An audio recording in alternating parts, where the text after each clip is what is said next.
The content of your presentation is the most important part that should take up a majority of the time you spend on your PowerPoint.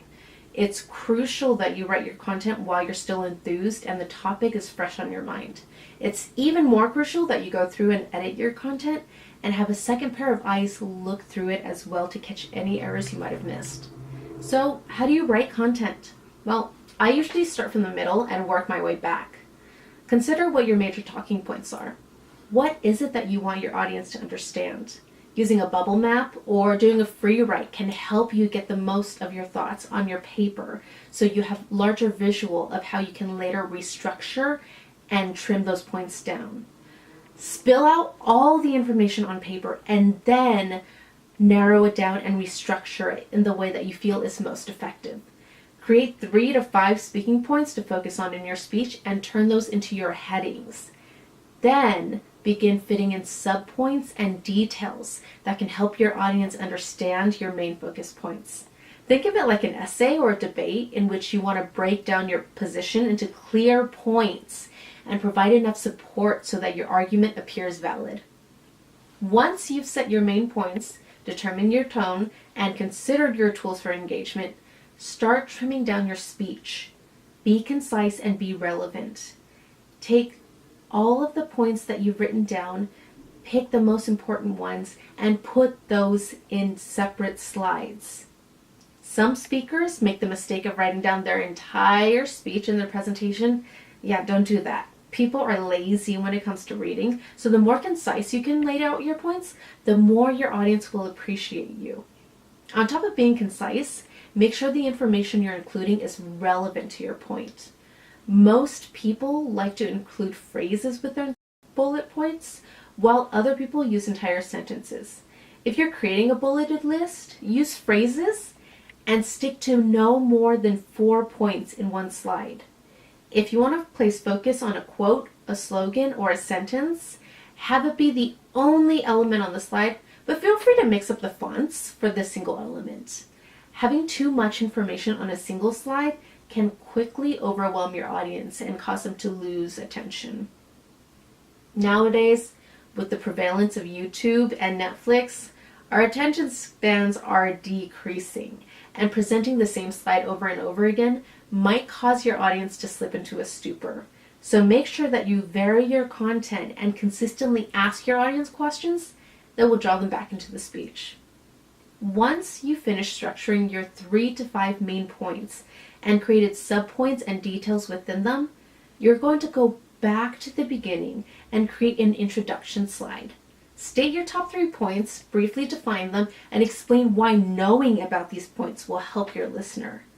Bring up an action that you'd like for your audience to do or consider during your speech, like a specific question to answer or a piece of information that you can creatively quiz them on later, if the environment allows.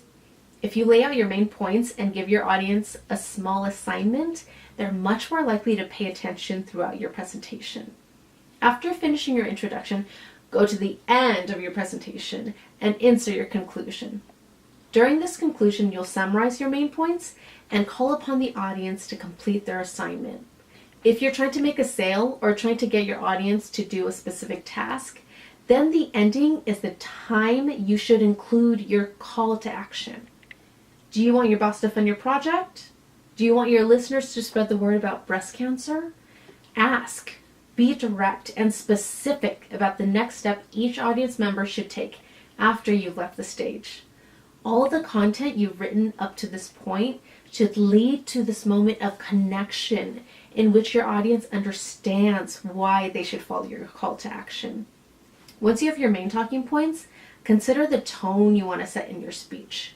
When thinking about tone, consider how you naturally speak and determine whether or not your natural tone and patterns will work with your audience. If so, then be authentic and speak as you normally would. However, if you feel that you have to tweak your natural tone for the audience or for the environment, consider what type of tone would be most appropriate. When speaking and using tone, which ones would resonate the best with your audience? Would you use slang, emotional language, formal business speak? Practice using an engaging tone. However, I wouldn't recommend completely changing your speech patterns for your audience, as a tone that doesn't sound like you, well, it wouldn't be you and might sound unnatural. So next, let's think of a method you can use to engage your audience. Though there are many ways to catch and hold on to your audience, I'm mainly going to focus on two: story and humor.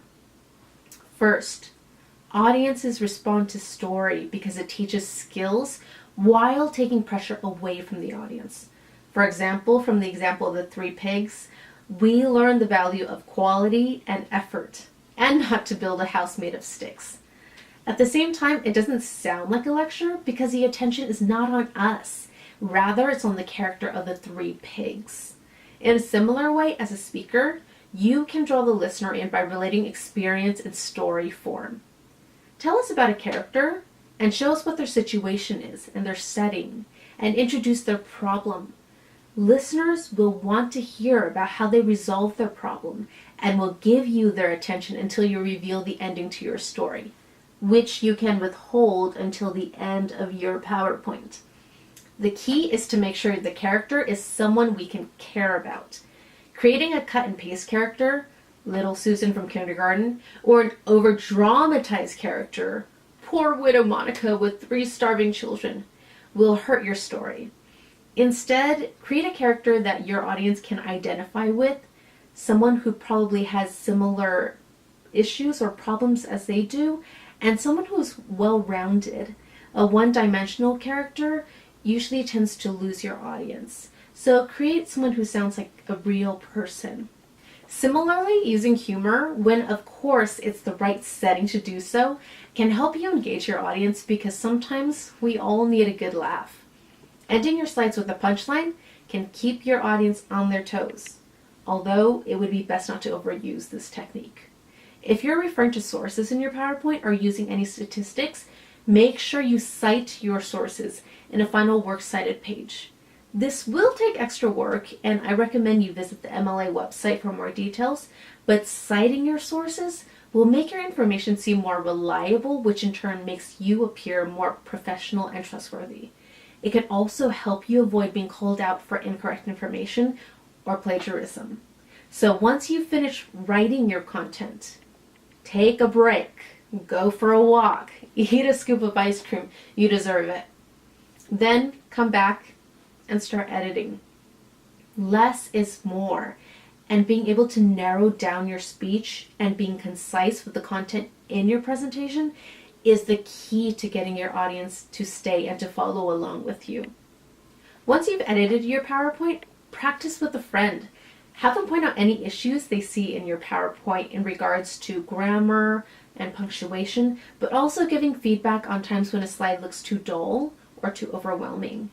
With that in mind, your challenge before beginning the next class is to write the middle content and then create an introduction and a conclusion that includes a call to action.